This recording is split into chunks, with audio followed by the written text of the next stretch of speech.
ऐसे लोगों के गाल पर तमाचा है गोस्वामी तुलसीदास जी को, जो नारी का निंदक मानते उन्हें ध्यान दीजिएगा। ज्ञान प्रिया अति आदर कीना, आदर तो तुम लोग भी करते होगे अपनी पत्नियों का, करते हो तो सीखो। पत्नी केवल पैर की जूती नहीं है, पत्नी केवल भोटिया नहीं है, आदर की पात्रा है। तो जाने आदर तुम करते हो, शंकर जी आदर नहीं किया।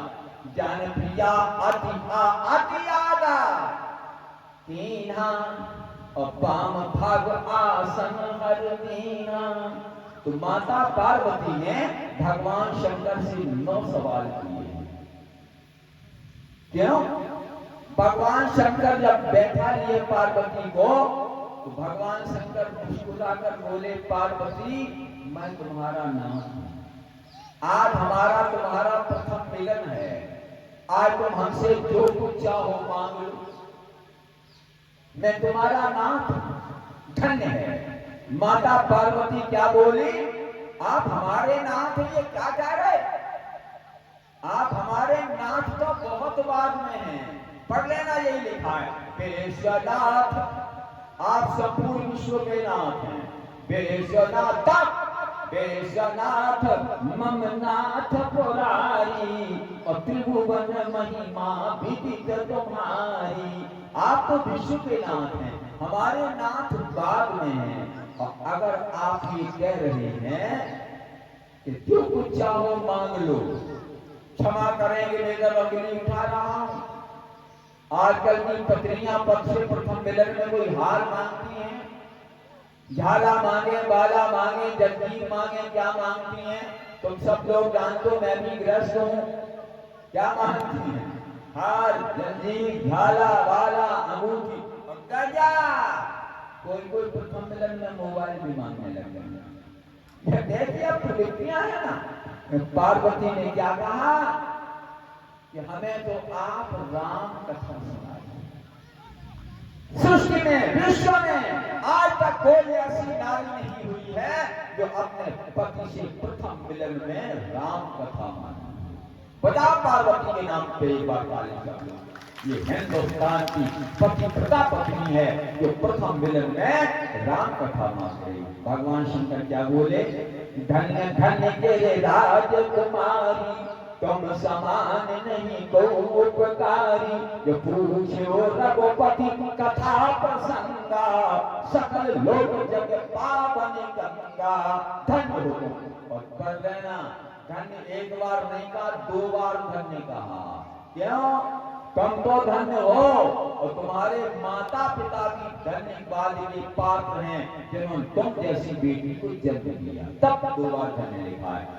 धन्य धन्य की राजकुमारी, तुम समान नहीं को उपकारी। पूछो रघुपति कथा प्रसंगा, सकल लोक जग पावनी गंगा। राम कथा पवित्र गंगा है। बताओ क्या सुनना है? तो 9 सवाल किए। प्रथम सुकारण कहो विचारी, निर्गुण ब्रह्म सगुण बपु भारी। निराकार से परमात्मा साकार क्यों हुआ, इस पे हमें चर्चा नहीं करना है। अब हम आज आपको बात बताएंगे। कहो जथा जानकी विवाही, राम जी ने सीता जी के साथ विवाह कैसे किया? तो मैंने कल रात में बताया था आप लोगों को, राम जी ने विवाह से पहले 3 बहुत महत्वपूर्ण काम किए हैं। एक तो रावण का उत्तर भारत से नेटवर्क ध्वस्त कर दिया।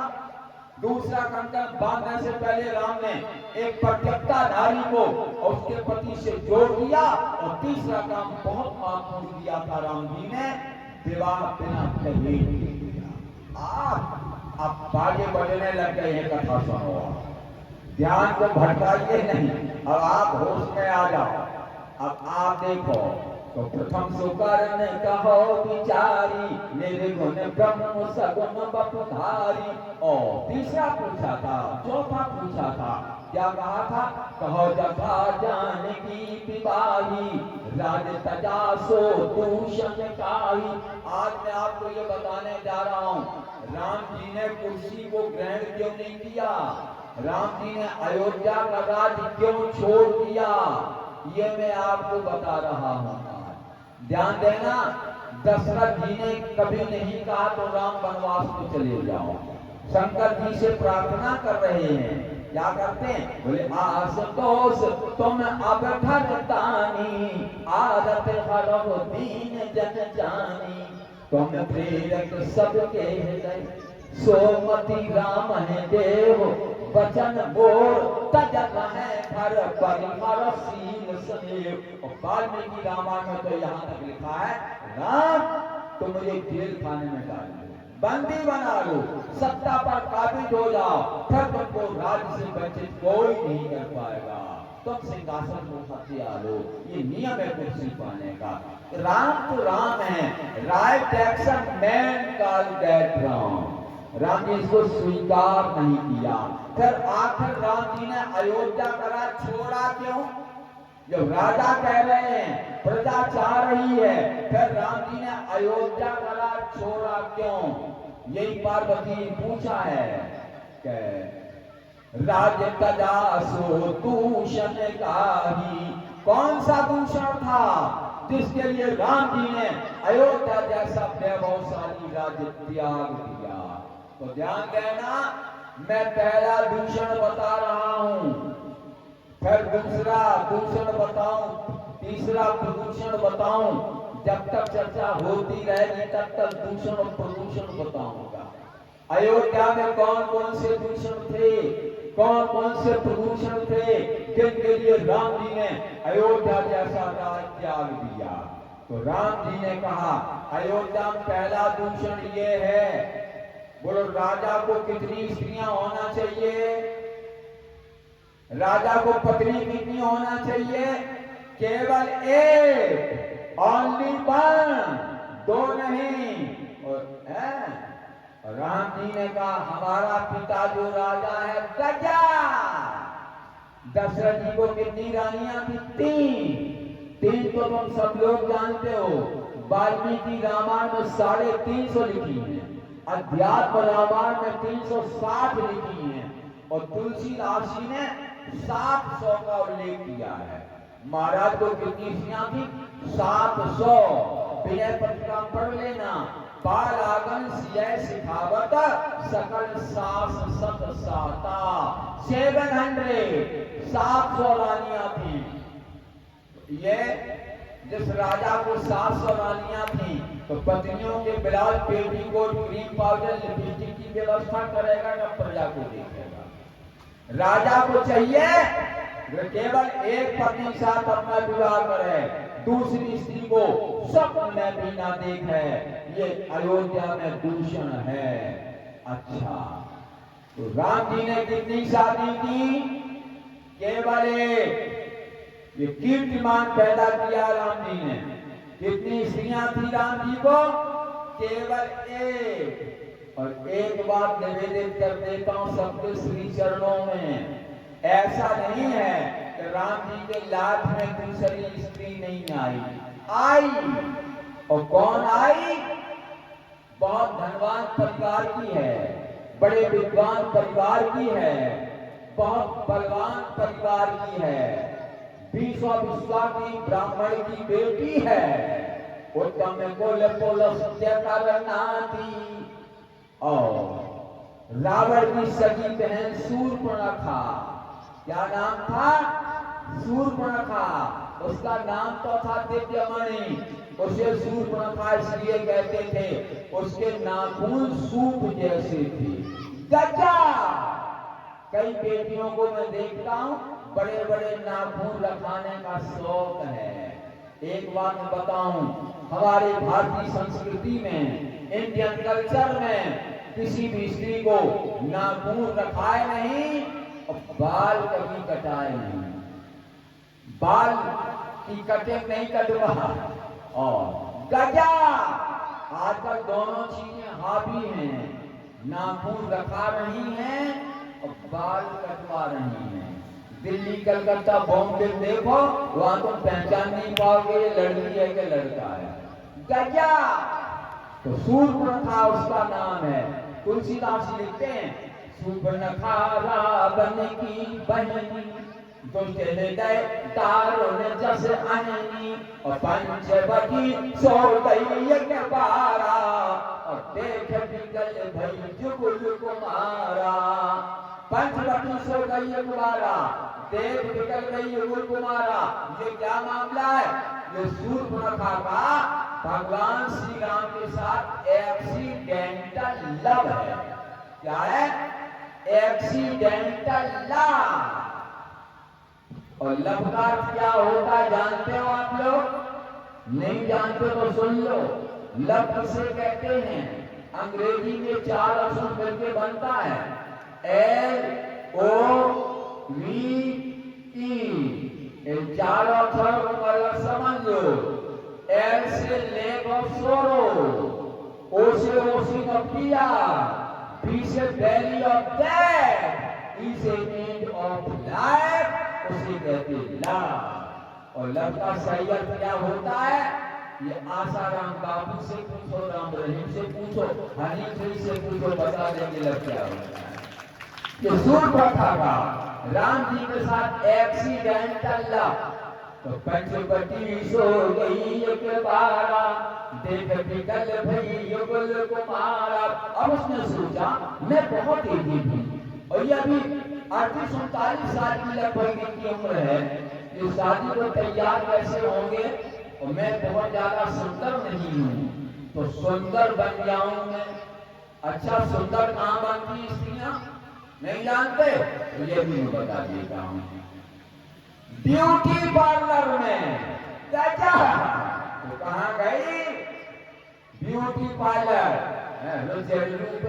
प्रभु कहाँ जाई, बोली बचन बहुत मुस्कुराए। एक निवेदन करके बेटियों से जा रहा हूँ, कभी पर पुरुषों से मुस्कुराकर हंसकर बात नहीं करना चाहिए। उसको चाहिए हमारा पति है, और जितने भी हैं सब या हमारे भाई हो सकते हैं, या पिता, या फिर बेटी हो सकती है। लेकिन सूर्पनखा केवल मुस्कुराई नहीं, बोली वचन बहुत मुस्कुराई, कि तुम सम पुरुष नमो सम नारी, यह संयोग विधि रचा विचारी, और मम अनुरूप पुरुष जग माही, और देखा खोज लोक दिहु नाही, ताते अब लग रही हूँ कुमारी, मन माना कछु तुम निहारी। तुमसे भी पूर्ण संतुष्ट नहीं हूँ, चलो जितने सही उतने सही, मन माना कछु तुम निहारी। सूर्पनखा ऑफर दे रही है। राम जी ने सूर्पनखा को देखा, पढ़ लेना रामा, नहीं पढ़े अब पढ़ लेना। राम जी ने सूर्पनखा को आंख उठा करके भी नहीं देखा। निवेदन कर रही है, प्रणय का निवेदन है। राम जी ने सूर्पनखा को नहीं देखा। कहाँ देखा? सीता जी को देखा। सीतय कही प्रभु बाता, अभय कुमार मोर लघु भ्राता। सीता जी को देखा, सूर्पनखा को नहीं देखा। सीने पे हाथ धर के बताओ, कितने नौजवान लोग बैठे हैं 40 साल से नीचे वाले, तुम्हें अगर इतनी धनवान, इतनी विद्वान और इतने बलवान की बहन मिल जाए, और वो कह दे मैं तुमसे शादी करना चाहती हूँ, अगर तुम्हारी शादी हो गई तो शादी वाली पत्नी को सल्फास खिला दोगे? कह दोगे ये बन जाए तो बहुत बढ़िया, हमारा सम्मान। ये प्रवृत्तियां देखो, राम जी ने सूर्पनखा की ओर देखा भी नहीं। मैं उदाहरण देना चाहूंगा आप लोगों को, हमारा देश, आप लोग कहोगे रावत सो ये त्रेता के मामले हैं, आजकल तो ऐसा नहीं होता है, अभी 200 साल की नहीं हुई। ध्यान दीजिएगा, अमेरिका में शिकागो सम्मेलन में विवेकानंद ने अपनी स्पीच दी थी, बड़े लोग इनसे प्रभावित हुए थे। उन्होंने अपने मित्र को एक पत्र लिखा था 1893 में। 1893 ब्राउन ने एक पत्र लिखा था, वह कलकत्ता की लाइब्रेरी में उनका पत्र विवेकानंद का आज भी सुरक्षित है। उन्होंने लिखा था कि हमारा दुनिया में सम्मान इसलिए नहीं है कि मैंने शिकागो में बहुत सुंदर स्पीच दी, हमारा सम्मान इसलिए नहीं है कि मैं वहां बहुत बढ़िया बोला, हमारे सम्मान का एक कारण है।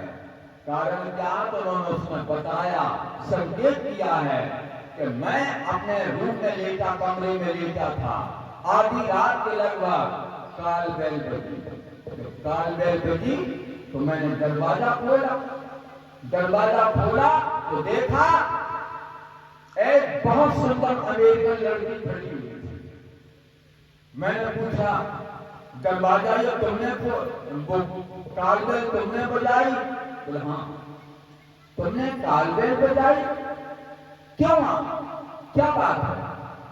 उस लड़की ने कहा, भारतवर्ष के नौजवान, तुम ये भी नहीं जानते हो आधी रात के समय एक जवान लड़की जवान व्यक्ति के पास क्यों जाती है? विवेकानंद बोले, तो नहीं जानता क्यों जाती है। उसने कहा, नहीं जानते तो तुम्हें मैं बता रही हूँ। इसका उन्होंने उल्लेख किया। उस लड़की ने कहा, आप बहुत तेजस्वी बोलते हैं, आप बहुत ही तेजस्वी हैं, तो मैं एक आशा लेकर आपके पास आई हूँ कि आपके द्वारा आप जैसा ओजस्वी तेजस्वी पुत्र मुझे प्राप्त हो जाए, ये मैं आशा लेकर आई हूँ। विवेकानंद जी ने कहा, देवी मेरे द्वारा तुम्हें मेरे जैसा ओजस्वी तेजस्वी पुत्र पैदा होगा कि नहीं, इस बात की कोई गारंटी नहीं है। अगर आप हमारे द्वारा हमारे जैसा ओजस्वी तेजस्वी पुत्र चाहती हो, पैर छू करके कहा, माता मैं तुम्हारा पुत्र हूँ, बताओ मुझे क्या आदेश है।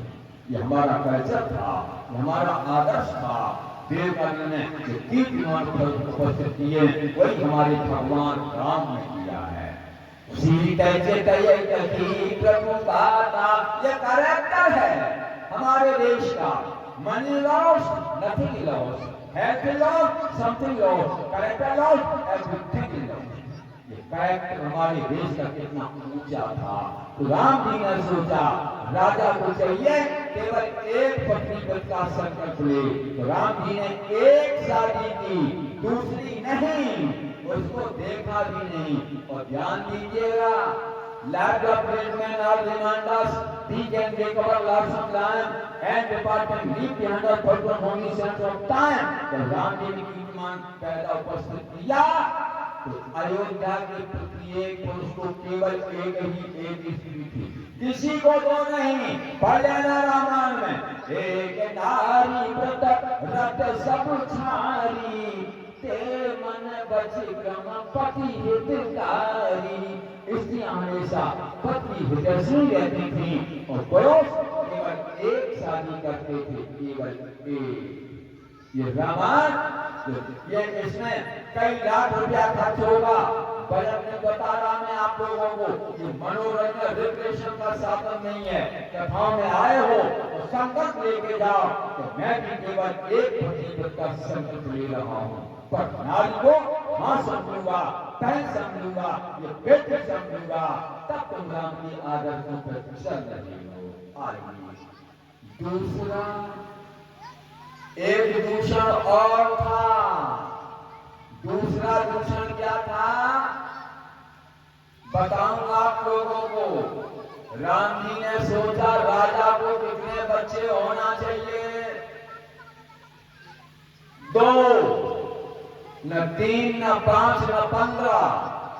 राजा को कितने बच्चे होना चाहिए? 2। और भागवत जी में विश्व की प्रसिद्ध प्रमुख हैं मोहन भागवत, उनमें ओबीसी में जंग छिड़ी हुई है कि बच्चे कितना होना चाहिए। ये राम जी के आदर्श से सीखो। बच्चे कितने? केवल 2। राम जी को कितने बच्चे थे? 2। पढ़ लेना रामायण में। 2 सुंदर सीता जाए, लघुस वेद पुराण गाए, दो विजयी विनयी गुण मंदिर, हरि प्रतिबिंब मन हो अति सुंदर। सीता जी को कितने बेटे थे? दो। तब भाइयों को कितने थे? दो सुत, सब भ्रातन के रे। किसी को तीन तो नहीं, दो सुत सब भ्रातन के रे, भय रूप गुणशील घनेरे। सबको दो। बहुत ज्यादा पिता ना बढ़ने पाए, ये हमें आबादी को संतुलित रखना है। कि राम जी के जीवन से सीखो। एक घटना बताऊंगा आपको, बड़ा अटपटा लगेगा तुम्हें सुन करके। 14 साल तक अयोध्या में एक भी बच्चा पैदा नहीं हुआ। फिर चौंकड़ हो गया। राम जी का हेलीपैड अयोध्या पर उतरा है। तो राम जी ने भक्त को देखा, महात्मा वेश देकर बोले, भरत तुम महात्मा हो, प्रजा की स्थिति क्या हो गई होगी? बाबा कहीं राजपाट कर सकते हैं क्या? ये महात्मा देश राज का सत्यानाश हो गया होगा। तुम बहुत दुबले पतले हो गए हो। याद रखिएगा। भरत जी ने कहा, वाल्मीकि रामायण का श्लोक बता रहा हूं मैं आपको। अवेश काम भगवान कोशम कोष्ठागारम ग्राम बलम बफतेदा सर्वत्र तमया तस्मरा। आपके प्रताप से खजाना 10 गुना है। जितना 14 साल पहले था उससे 10 गुना है। विद्यालय 10 गुने हैं। हॉस्पिटल एक भी नहीं है, क्योंकि हमारे यहाँ उस काल में कोई बीमार नहीं होता था। अगर तुम्हें पता न लगा तो बता रहा हूं, मैं 79 साल का हूं। हमारे शरीर में आज तक इंजेक्शन नहीं लगा, ना बोतल चली। समझे आप? बीमार क्यों नहीं होते थे लोग? कारण आहार साग फल कंदा, और समय रहे ब्रह्म सच्चिदानंदा। सर में 10 गुनी विद्यालय 10 गुने, राष्ट्र का विकास 10 गुना 14 साल में मैंने किया है, लेकिन किया। तो राम जी ने पूछा, एक बात और बताओ। तो क्या? अयोध्या में 14 साल में जनसंख्या में कितनी वृद्धि हुई है? कहीं संतुलन तो नहीं बिगड़ रहा है?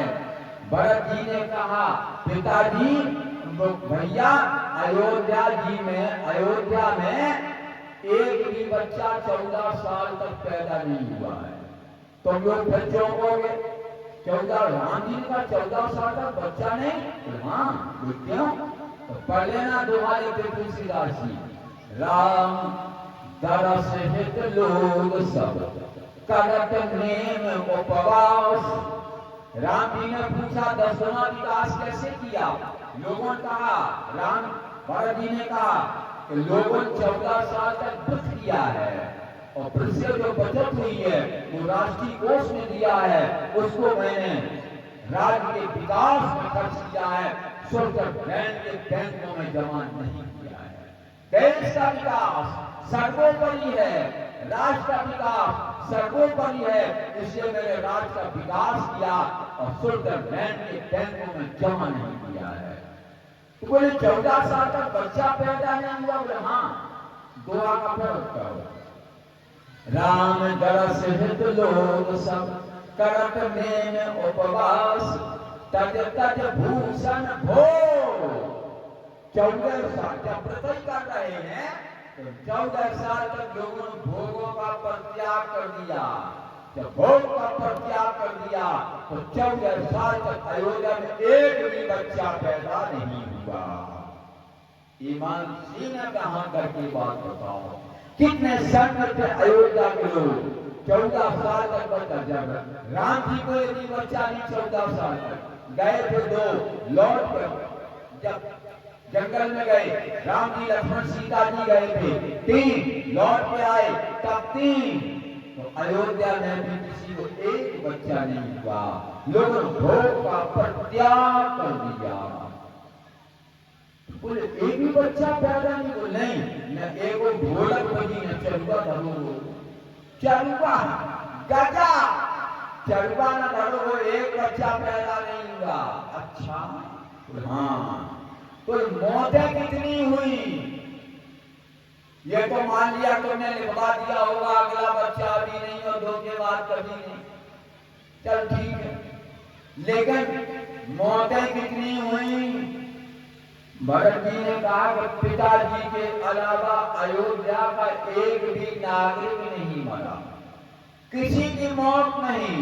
उनका बर्थ कंट्रोल तो किया जा सकता पड़ा, मृत्यु को डेथ कंट्रोल कैसे हो गया, मरने वालों को कैसे रोक दिया गया? तो बताया राम दर्शित लोग सब करत नेम उपवास, तज तज भूषण भोग सुख जियत अवधि की आस। 14 साल तक लोग इस आशा में जिंदा रहे कि हमारे श्री राम आएंगे, हम उनका दर्शन करेंगे, तो किसी की मौत नहीं हुई। इसलिए पिताजी के अलावा एक भी नागरिक अयोध्या में नहीं मरा।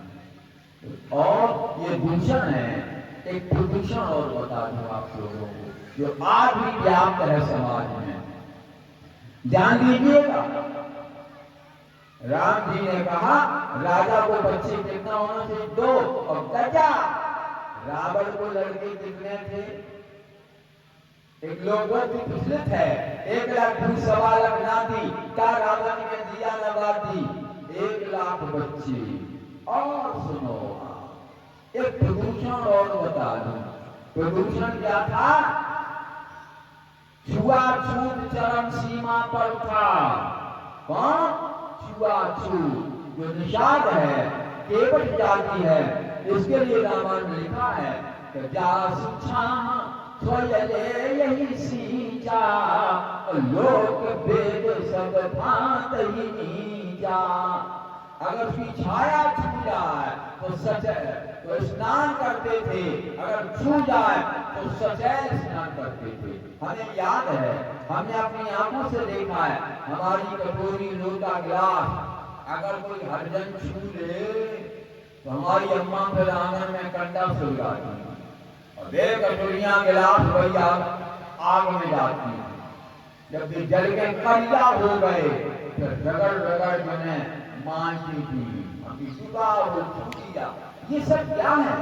तो उन्होंने कहा ये पाखंड फैला रखा है, छुआछूत कहते हैं आडंबर। ये जो मैंने बताया था राजेंद्र पाल गौतम, उसने कल परसों कहा था मैं पाप धर्म स्वीकार कर लेता हूँ। हमें इससे कोई आपत्ति नहीं है। हमारा हिंदू टूटता जा रहा है, हमारा हिंदू कमजोर होता जा रहा है, हमें इनको सीरियस लगाना चाहिए। एक घटना में आपको बात बताता हूँ। अभी प्रयागराज में भारत के प्रधानमंत्री नरेंद्र मोदी गए, हमने टीवी पर देखा, उन्होंने 5 सुई पर मेहता भंगी कह लो सीधी भाषा में उनको बुलाकर स्वच्छता कर्मियों के उन्होंने अपने हाथ से पैर धोए, टॉवल से पूछा है उन्हें सौर श्रीफल और क्या देकर के उन्हें सम्मानित किया है। यह किसी हरिजन के पाठ प्रचारित नरेंद्र मोदी नहीं कर रहे थे, भारतवर्ष का प्रधानमंत्री कर रहा था। हमें हमारे बीच दूरियां हैं, चाहे वो मुसलमान हो, सिख हो, ईसाई हो, यहूदी हो, क्षत्रिय हो, वैश्य हो, ब्राह्मण हो, हमें हिंदुओं को संगठित रहना है। अगर हम विकसित हो गए तो हमारे पतन का रास्ता प्रशस्त हो जाएगा। हमें जागरूक होना है। तो राम जी ने कहा यह सामाजिक कुरीति है। अब ध्यान देना, राम जी वनवास को जा रहे थे, उसके पहले उन्होंने जाकर अम्मा कौशल्या को प्रणाम किया। ध्यान दीजिएगा, पत्नी और अम्मा में हम तुम्हें अंतर बता दें। पत्नी में और माता में कितना अंतर होता है। माँ हमेशा अपने बच्चे का पेट देखती है। पढ़ लेना रामायण। माँ क्या देखती है? अपने बच्चे का और पेट देखता है। ये पत्नी श्रीमती ये जीव देखती। जेब अगर गर्म है तो लच्छेदार भाषण, आइए चाय लीजिए, अरे 2 पकौड़ी तो और दे। आज बनाए बहुत सुंदर पकौड़ी है, भगवान तली हुई है, इन्हें आप लीजिए। नाश्ता, लच्छेदार भाषण, और अगर मैं ये अम्मी के सामने खाली हो गई तो ऐसे बैठेंगी जैसे बाल नोचने के बाद मंथरा बैठी हुई। यार क्या तो जब कौशल्या ने क्या कहा, तब जब अभी उन्हें मालूम नहीं राम का निर्वासन हो गया, तात जाऊं बलि बेग नहाऊं, जमन भाग मधुर कछु खाऊं, बेटा कुछ मीठा खा ले। राम जी ने कहा अम्मा मीठा क्यों खा लूं, तो इतना भोला है ये भी नहीं जानता है जब कोई शुभ काम होता तो मीठे ही खाया जाता है। क्या शुभ काम आप जानती हो, बोले भाई ये भी नहीं जानता, आज तू युवराज बनने जा रहा अयोध्या जी का। अब राम जी का स्टेटमेंट आप देखिए, राम जी ने कहा अम्मा पिताजी ने हमारा प्रमोशन कर दिया है। क्या प्रमोशन? हाँ, बोले मैं समझी नहीं रहा। बात यह है पिताजी ने हमें युवराज नहीं डायरेक्ट राजा बना दिया है। राजा? एक राजा के रहते दूसरा राजा तो नहीं हो सकता है। तो राम जी ने क्या कहा, अम्मा पिताजी ने मोरे कानन राजू, पिताजी ने हमें जंगल का राज दिया है। पिताजी ने मोरे कानन राजू, और जय सब भांति मोर बड़काजू। जहाँ जंगल में हमें बहुत बड़ा काम करना है।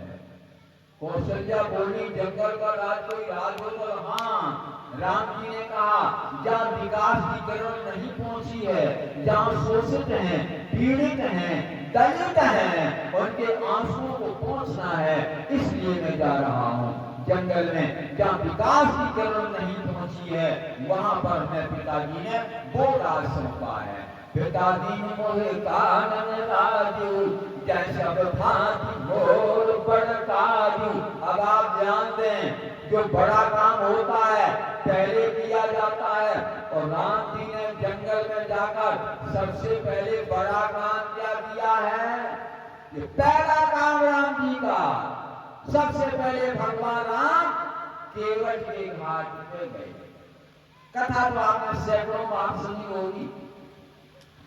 मांगी नाव न केवट आना, काहे तुम्हार मरम में जाना।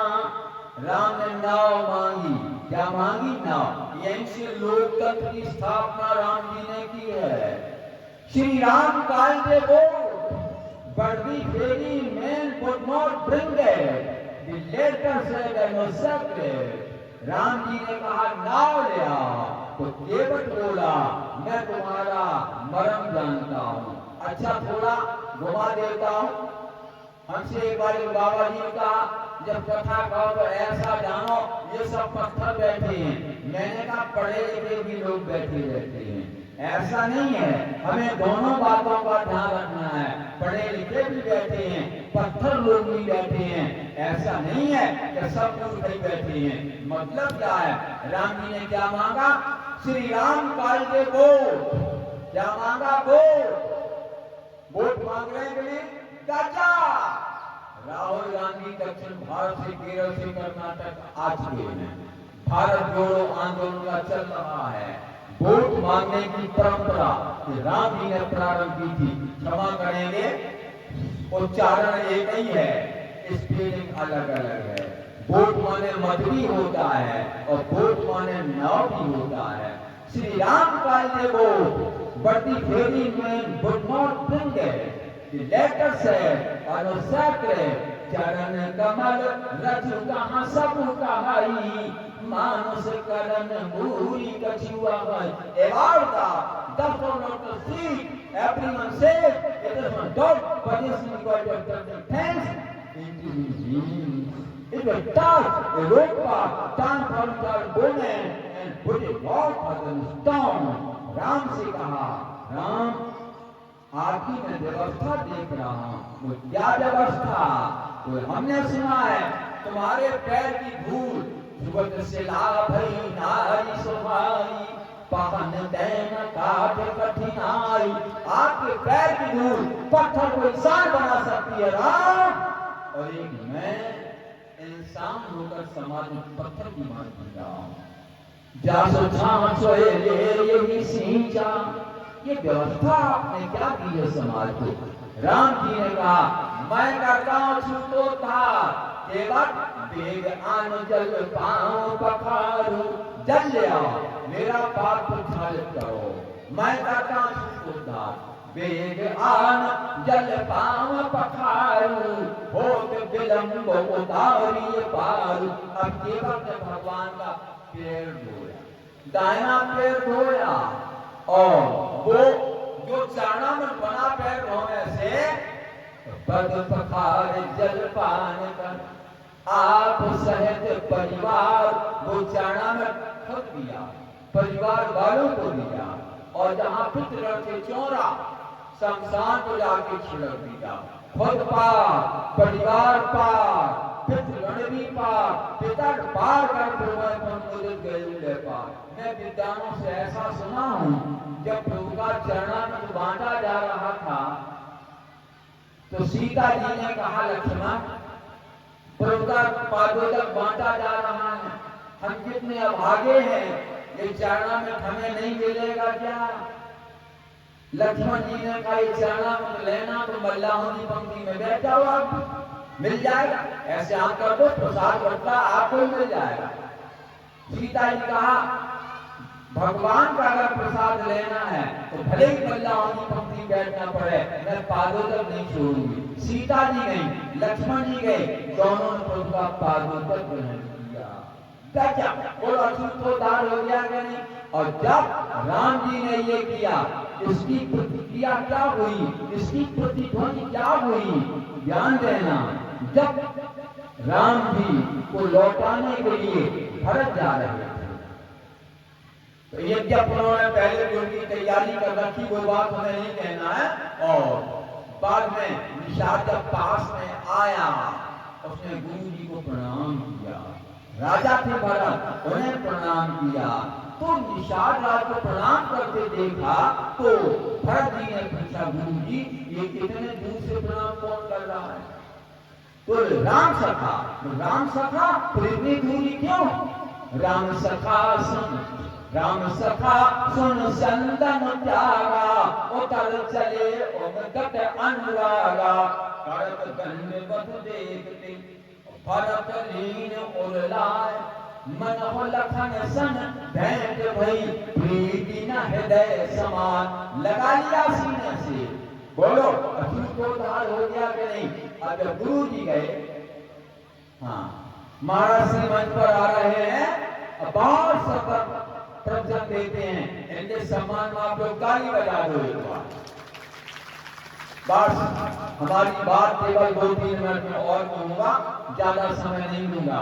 और जब गुरु जी चित्रकूट, और गुरु जी ने नहीं छुआ केवल को निषाद को, और जब चित्रकूट में गए हैं केवल सबको छू रहा है, सबको स्पर्श कर रहा है, तो गुरु जी ने सोचा मैं तो अलग रह गया, ये सब क्या हो रहा है। ये सब लोगों ने अछूतोद्धार कर दिया, तो उसने सबको स्पर्श किया है, पैर छुए हैं, माताओं पैर छुए हैं, लेकिन गुरु जी अगर नहीं चाहते हैं तो हम उन्हें छू नहीं सकते हैं।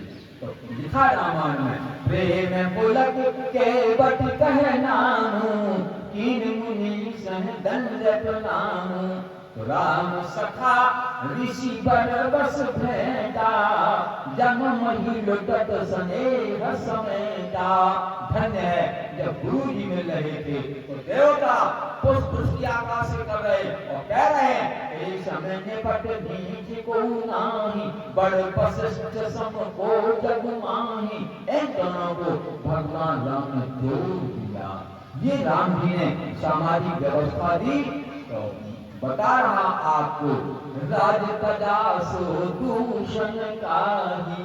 मैंने आप लोगों को 3 दूषण और प्रदूषण बताए, सर्वप्रति होती है। और अब आप हमारा आशीर्वाद लेंगे। अब हमारे 2 सवाल हैं, बिना देर किए। पहले हमारा सवाल भाइयों बच्चों से है। मैंने बताया ध्यान को केंद्रित रखना, भाइयों पुरस्कार केवल एक व्यक्ति को ही दूंगा, सब लोग उठा दो तो ऐसा तो नहीं हो पाएगा। हमारे पास इतना रुपया लेके थोड़ी आए, सब लोग उत्तर दे दो। तो तुम लोगों को बताना है, केवल इतना बताना है, पहले हमारा देश भारतवर्ष ये ऋषि प्रधान था, बाद में हमारा देश कृषि प्रधान हुआ, और आजकल क्या प्रधान हो गया है, इतना बताओ, हाथ उठाओ, जल्दी पुरस्कार ले जाओ। आप नहीं, भाइयों बच्चों सवाल, हाथ उठाओ तो पूरा उठाओ। और 89 साल की आंखें दिखाई नहीं देता है, जल्दी करो, सामने देखो, उठाइए, आ जाओ। पहले हमारा देश ऋषि, हमें दिखाई नहीं देता 89 साल की आंखें, तो पहले हमारा देश ऋषि प्रधान देश था, बाद में कृषि प्रधान हुआ। आजकल की किसकी प्रधानता है? गजा, बिल्कुल ठीक बताया, आजकल कुर्सी प्रधान हो गया है देश। आपका नाम क्या है? मनोज सिंह सेंगर। भैया का नाम मनोज सिंह सेंगर है। ये 50 रुपए का पुरस्कार प्रदान करता हूँ, दो तालियां बजा के कर सकते। दूसरा पुरस्कार बहन बेटियों को है, सवाल इनसे भी कठिन नहीं है। माता पार्वती का विवाह हो के आया, प्रथम मिलन था, तो भगवान शंकर ने कहा मैं तुम्हारा नाथ हूँ। पार्वती बोली आप हमारे नाथ बाद में हैं, आप तो विश्वनाथ हैं। तो बोले तुमको आज जो कुछ मांगना हो मांग लो। तो पार्वती जी ने अपने पति से प्रथम मिलन में क्या मांगा था? उत्तर दो, हाथ उठाओ, जल्दी आ जाओ। एक आदमी उठा था, चलो कोई बात नहीं। क्या मांगा था? नहीं गलत। हाँ रुक जाओ, ये लो तुम आप। गड़बा, क्या मांगा था? बिल्कुल, दोनों बेटियां बता रही, राम कथा मांगी थी, राम कथा। तो धन्य धन्य की राजकुमारी, तुम समान नहीं कोई उपकारी, पूछो रघुपति कथा प्रसंगा। इसी प्रकार सब लोग हाथ उठा देंगे, हमें घाटा हो जाएगा। अब 20 रुपए का घाटा होगा। तुम्हारा नाम क्या है? सुभी सेंगर। और तुम्हारा? साक्षी। सुभी और साक्षी दोनों की एक राशि है, ये 70 रुपए का दोनों बेटियों को पुरस्कार प्रदान करता हूँ। आगे आगे 33-33 बांट देना, दोनों बेटियों नाम पर ताली बजाओ। ये वाले आधे आधे कल 40-40 हो जाएंगे। अब तीसरा पुरस्कार, कोई ऐसा बच्चा हो जो अपने माता पिता को प्रणाम रोज करता हो। प्रातः काल उठे गए रघुनाथा, जल्दी करो। राम जी प्रणाम करते थे, और नहीं करते संकल्प लेके जाइए, कल अपने माता पिता प्रणाम करना प्रारंभ कर देंगे। और कोई ऐसी बहू हो तो अपने सास ससुर को नित्य प्रणाम करती हो, जल्दी आ, हाथ उठाओ, पुरस्कार प्रतीक्षा कर रहे, जल्दी करो। नहीं नहीं, अच्छा कोई नहीं छुआती, कोई गाँव अच्छो नहीं, हमें मालूम पड़ा, संस्कार मिलते हैं। उठा, हाथ उठा, आइएगा, आइए। और ऐसा नहीं होना चाहिए, वीर विहीन कहीं नहीं है।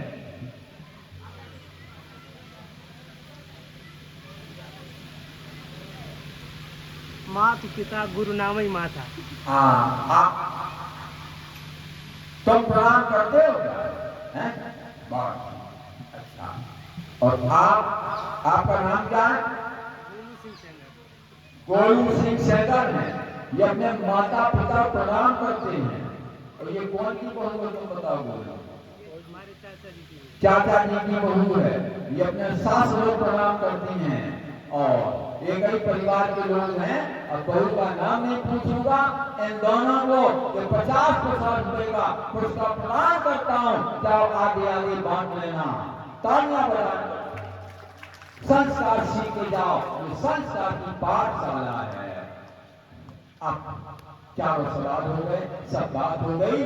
श्री राम जय जय राम।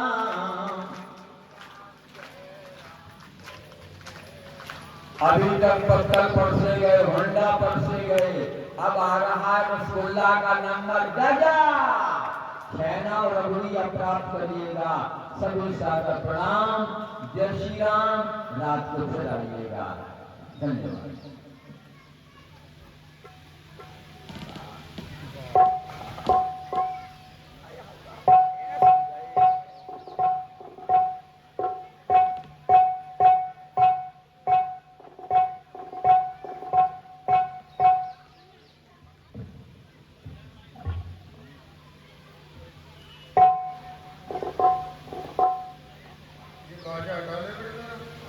राहुल राहुल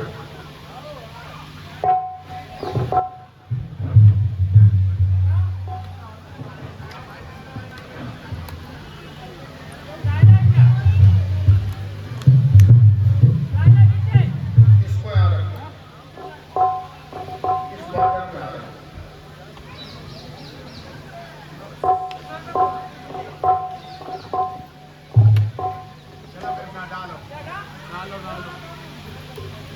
अरे ऊपर चढ़ाओ कृष्णा।